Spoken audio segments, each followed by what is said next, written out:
Dios nos muestra cómo su altar debe de estar lavado, limpio y purificado, así como el sacerdote y los levitas.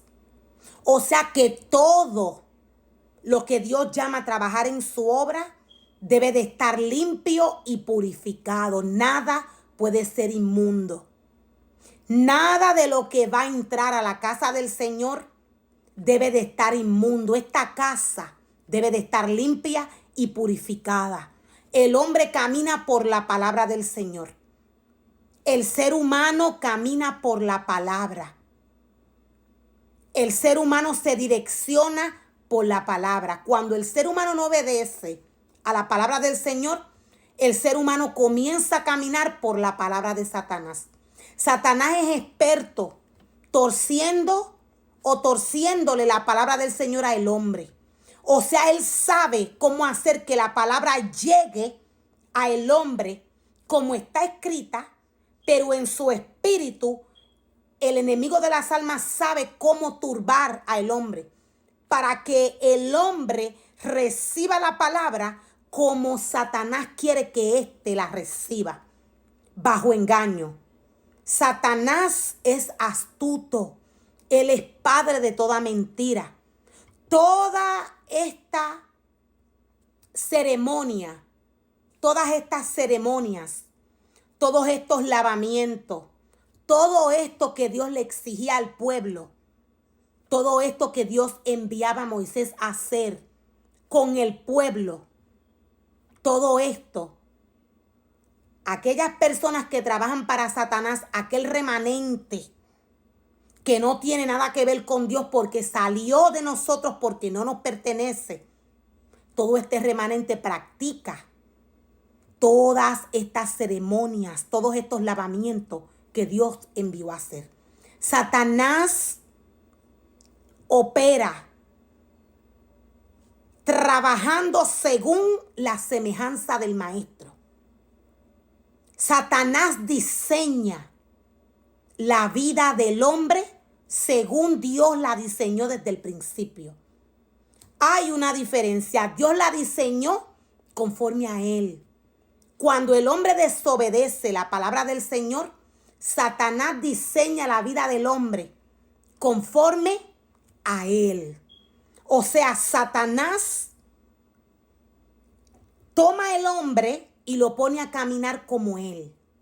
Cuando el hombre descuida lo que Dios le ha entregado. Cuando el hombre desobedece al Señor. Viendo Satanás que Dios no está aquí, Satanás se sienta en la casa de Dios, la cual es el cuerpo del Espíritu Santo, y comienza a trabajar bajo su esencia. Satanás no se ve cuando opera en el cuerpo del hombre. Hay serpientes de diferentes maneras.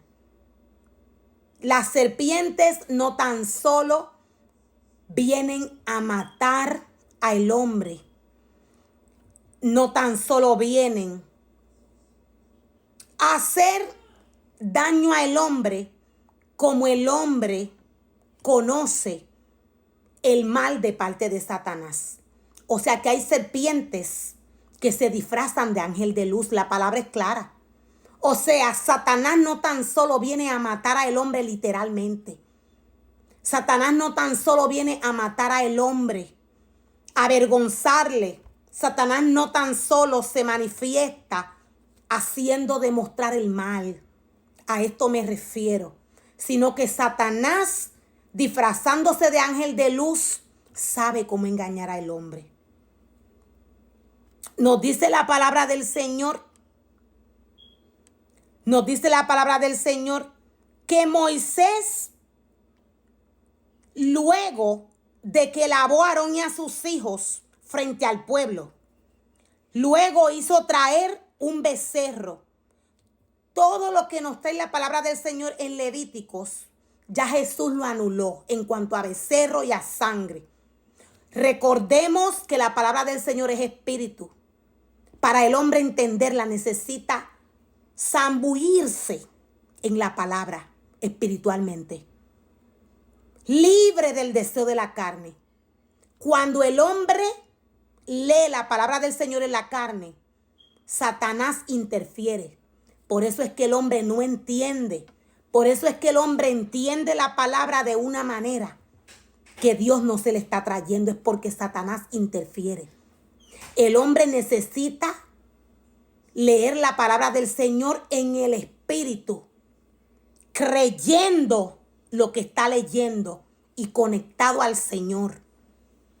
Si el hombre no está creyendo a lo que está leyendo, si el hombre no está limpio y purificado, el hombre no va a entender. O sea que una persona con el espíritu de Caín jamás va a entender la palabra que Dios le quiere traer a través del libro de la ley. Caín quería hacer lo que le parecía. Un hombre, algún ser humano con el espíritu de Coré nunca va a entender la palabra. ¿Por qué? Porque Coré quería manipular lo que Dios le entregaba a Moisés. Nadie que venga con cualquiera de estos espíritus a leer la palabra del Señor la va a entender. Porque hay un espíritu contrario en su cuerpo. Y donde hay un espíritu que viene de Satanás, el hombre siempre va a estar turbado. La palabra siempre la va a entender a su manera. ¿Por qué? Porque es lo que desea su corazón. Su corazón desea hacer una cosa mientras que Dios le dice otra. Y Dios no trabaja así con nadie. Dios no es hombre, Dios es espíritu.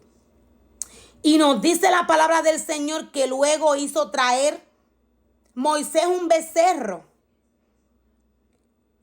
Y Aarón y a sus hijos, los hijos de Aarón pusieron las manos en el becerro, en la cabeza del becerro, y lo degollaron. Y nos dice la palabra que tomó Moisés la sangre y la puso en su dedo sobre los cuernos del altar alrededor y purificó el altar. Y echó la demás sangre al pie del altar y lo santificó para reconciliar sobre él. O sea que el altar del Señor es santo. ¿Por qué el altar de Dios es santo? Porque su palabra lo dice. Si hay algo anulado en la casa del Señor que diga o nos traiga a Dios a través de su palabra, esto lo anuló el hombre. Dios dice que hay de aquel que le quite o le añada a su palabra. La palabra del Señor sigue siendo la misma. Desde Génesis hasta Apocalipsis. Este altar fue lavado con sangre. El hombre caminando por la palabra del Señor, el hombre debe de entender, debe de ver en el espíritu que el altar del Señor no es cualquier cosa, como el hombre se expresa. Esto es una falta de respeto al Espíritu Santo. Para estos tiempos de apostasía, Satanás está operando con gran engaño de iniquidad. El espíritu del anticristo anda buscando un cuerpo desobediente, un cuerpo desenfocado, una mente desenfocada. ¿Para qué? Para entrar aquí y él mismo enviar. Satanás envía. Cuando Satanás envía, es cuando el hombre desea una cosa y Dios le dice otra. El hombre no puede cambiar nada de lo que dice la palabra. Este altar fue santificado con sangre. El hombre camina por la palabra. Dios es espíritu. El hombre nunca va a poder en la carne guiar al pueblo del Señor. Quien se sienta a guiar el pueblo del Señor en la carne es Satanás en el cuerpo del hombre cuando el hombre lo descuida. Dios se va, Dios no está donde hay inmundicia.